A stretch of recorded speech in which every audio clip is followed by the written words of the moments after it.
Welcome back, friendly ghosts. Let's get on with this 3. Yes, 3. So we just got a boat. Shana and what's Dark? They're like a couple, I guess now. Yeah, so there's festive stuff right there. Real festive, real important to everything. Wait a minute. George.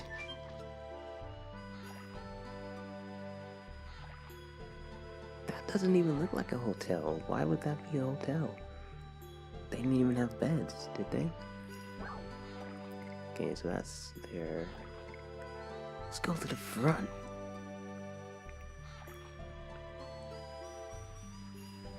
Actually, I wanna buy weapons. But we're right up there, I believe. We'll go here first. We need new objectives.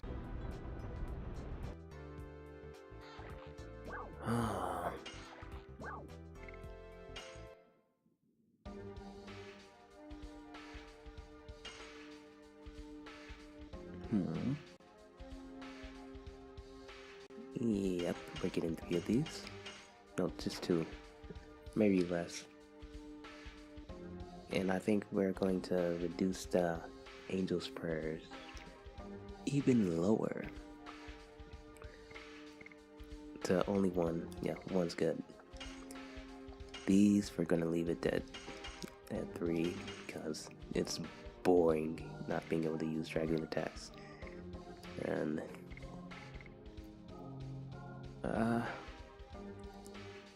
yes, why not? Let's get 3, I guess. I don't really think there are any will levels that we have to go to yet. But when we do get ready to go on this big type of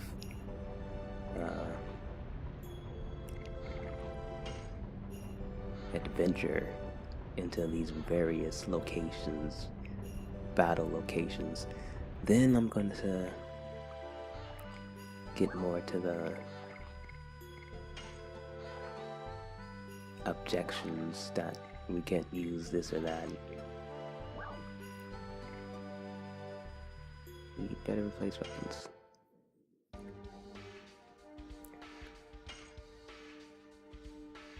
No, I'm gonna wait for the plot to get going first. So we're not gonna use that no item stops 1 this time around. Combat suits increases physical. Increases escape from physical attacks, but it also increases defense. So we can't use that. Ain't that something? Loot cloak. Yeah, we got the loot cloak. I want that. Give me 1. Give me, well, not for Shana, but just give me 1.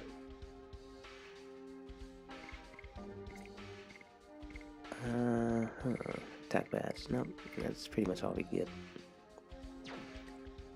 We're good. We're good. Talk to fisherman. Why not?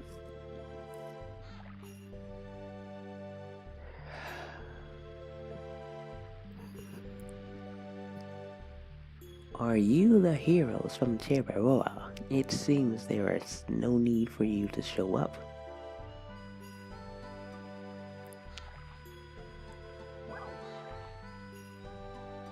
Okay. Okay. Look, okay.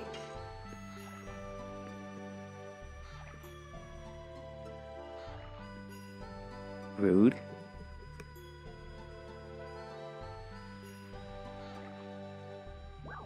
There's that guy. He looks like he's constipated. Let's just move by. Keep rolling.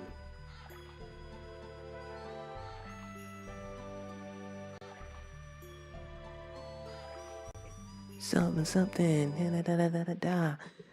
Da da da da da da. Keep rolling, rolling. Oh my god, I didn't want to go here.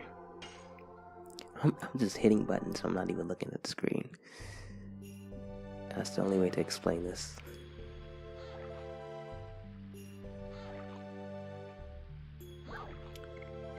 Go to the mayor's house.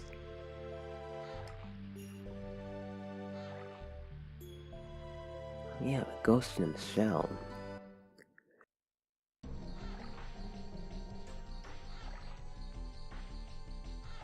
Are they coming yet? The heroes from the Tiberoa.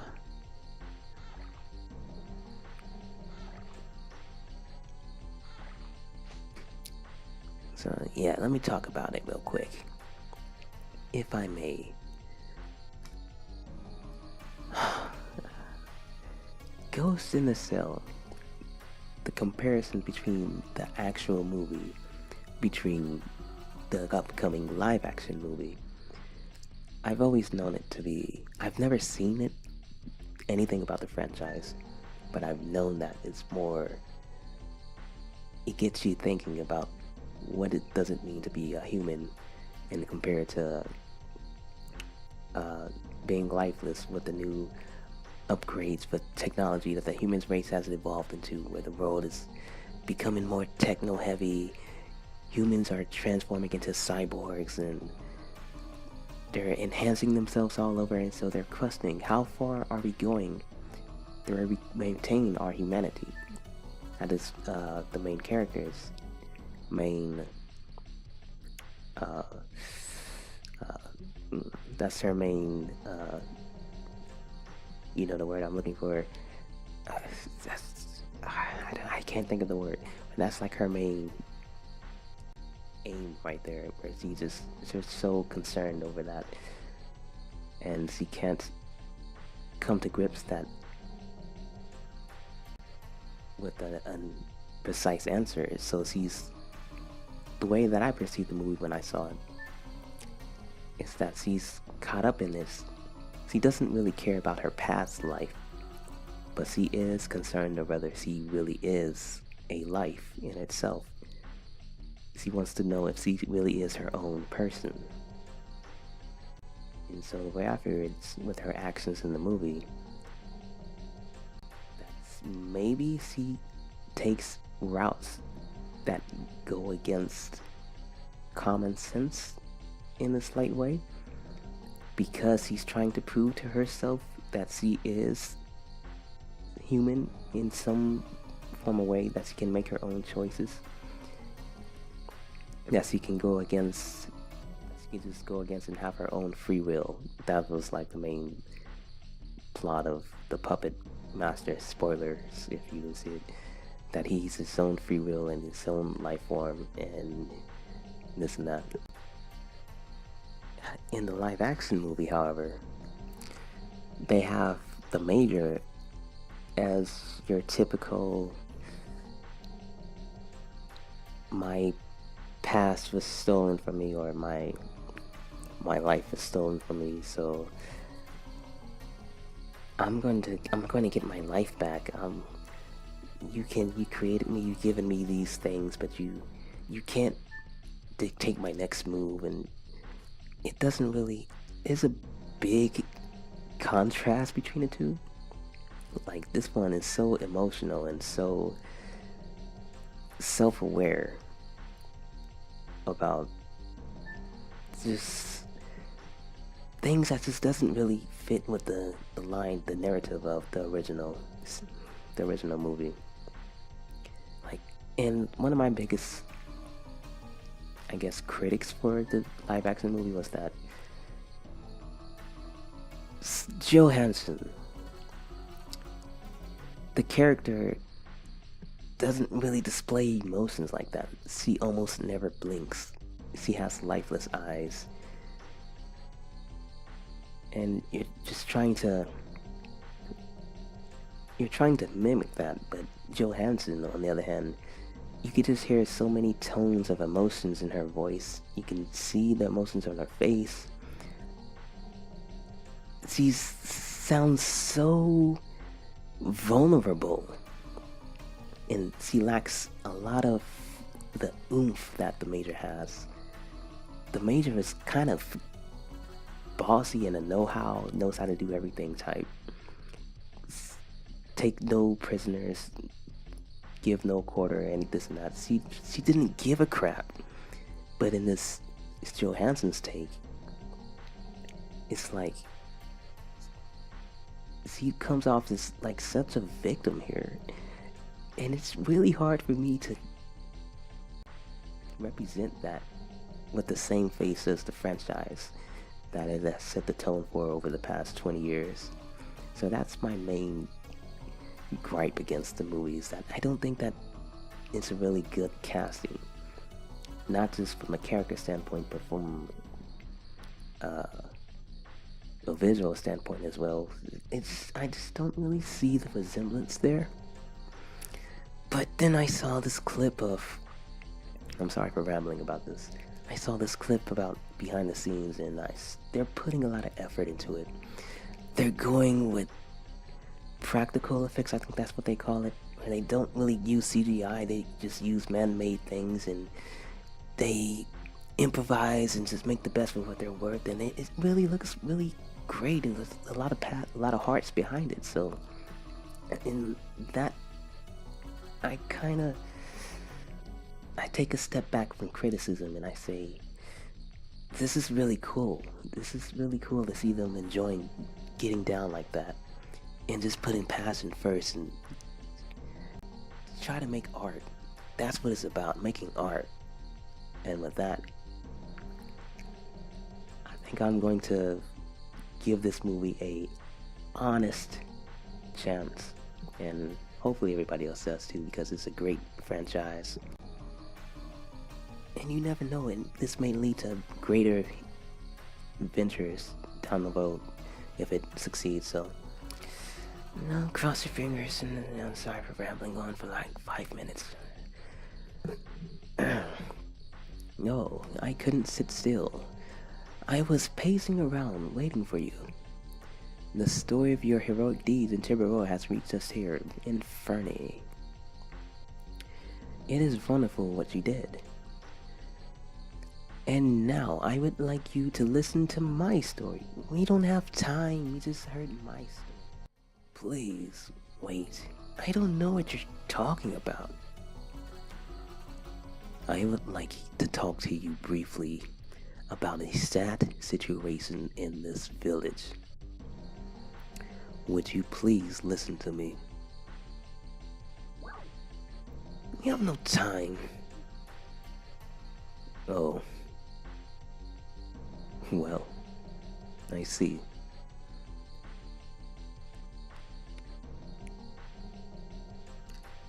What's wrong? This is my daughter, Fa. Since that horrible incident, she hasn't opened her mouth. Are you sure about that? She hasn't opened her mouth, or she hasn't said a word? 'Cause I'm assuming she eats and drinks somehow. She hasn't opened her mouth.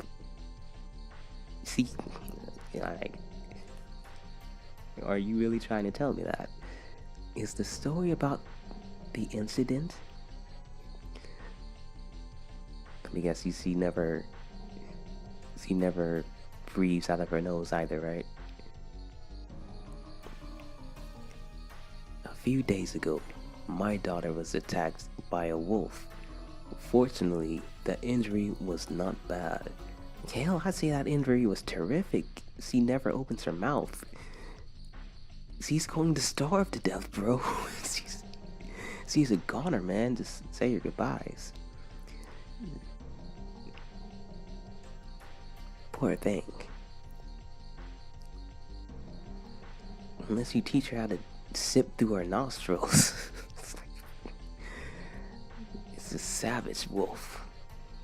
Now he has been joined by... The wolf is becoming more savage. Now he's been joined by monsters from the evergreen forest. And they attack people. Can you believe it? Now you see, The warriors outside are the group headed for battle. Indeed, if we finish off the wolf, your daughter may become better. I don't see the logic here, but okay. But it is more complicated than that. The wolf called Kamui that attacked Fall was kept by a boy in this village until recently. And that boy who kept Kamui, I thought it said Fab, named Teal, has disappeared. On the night Fall was injured, Teal disappeared from his home. Probably he feels responsible and ran away. Teal has been Fall's friend since they were little. They still are little. They were best friends. And you want us to cooperate with your mission. Yes, of course I cannot force you. Now we have a lot of warriors. Maybe they are enough. Oh, sorry. I have made you listen for such a long time without thinking about you at all. Well, as my apology, won't you stay at my house for the night? It will be an honor to entertain heroes, modest heroes like yourself. Well...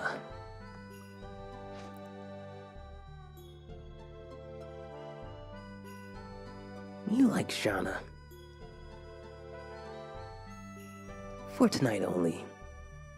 Thank you. I am glad.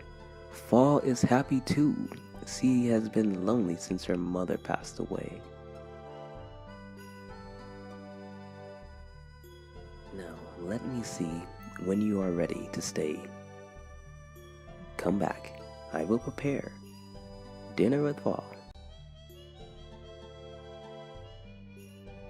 Are we gonna eat in a separate room so Fall doesn't get jealous when we open our mouths to eat? Why is there liquor in here? You gotta freaking... You're gonna serve your little kid the liquor? She's hardcore, man. I didn't know she drink through our nostrils or eye sockets. That kid is freaking radical, man. Look at this view. You gotta love Dragoon. Gotta love it. We haven't did this in a while. Let's take a moment to relax.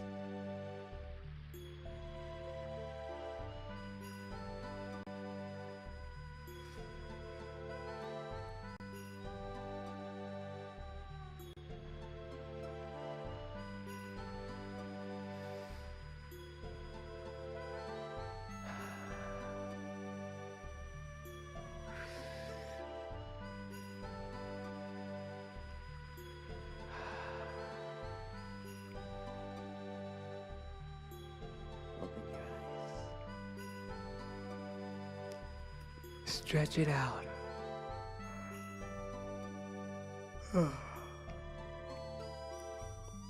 And come back anew.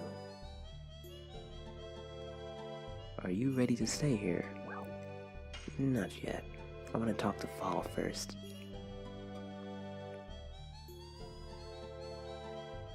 Darn, I guess we're ready.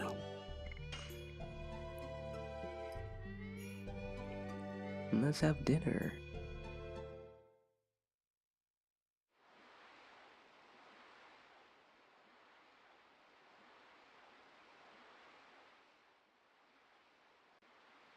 Yes, dear.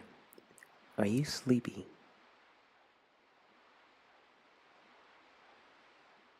You want to go to bed together? Probably, so you won't set up, Hashiel. Then let's go to bed together. No, it was a sense he wants some warmth. I'm gonna go shank Shana in her sleep for yelling at me.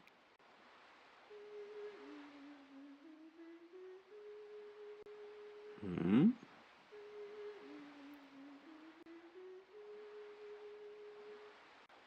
This lullaby.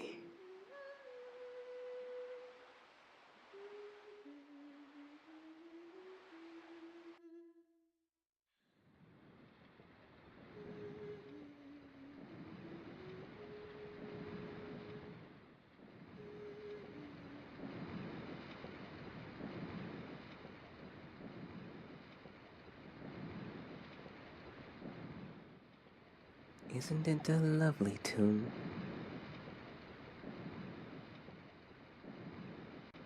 This tune is a lullaby that I am dedicating to my future baby. That might be better for her than mastering the martial arts.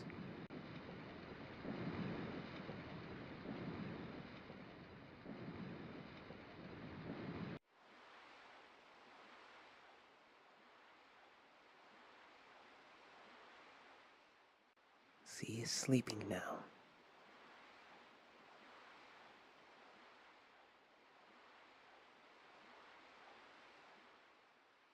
Isn't it a sweet tune? I learned this from Dart. Dart knew this tune? He said that his late mother sang it to him. It's a special lullaby for Dart. What? I see. It was not a coincidence for me to be here.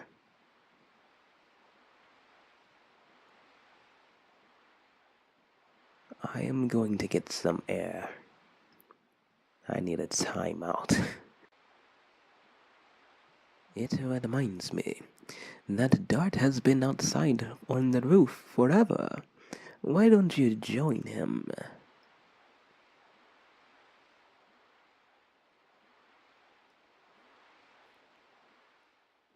Wonder what Albert is doing on that couch in these olden times. There's just sitting there, just admiring the view. Because back when I was a kid, I've had plenty of nights like that. We weren't the richest, we were pretty poor. And yeah, we were pretty poor. We would sometimes sit on the couch with me and my siblings and our mother, because our dad would be at work. And we would just be out on the couch at night, just with the blinds open. We had a screen door, so we would have the door open so no bugs would get in. And we would just camp out at night, just waiting for him to come home. And we didn't have no TV because couldn't really afford it. You have to restrict that stuff, and we just didn't want to waste any electricity with fans, so we just kept the door open all night. Just camped out on the floor by the door and just look at the moon, just like this, and like Albert.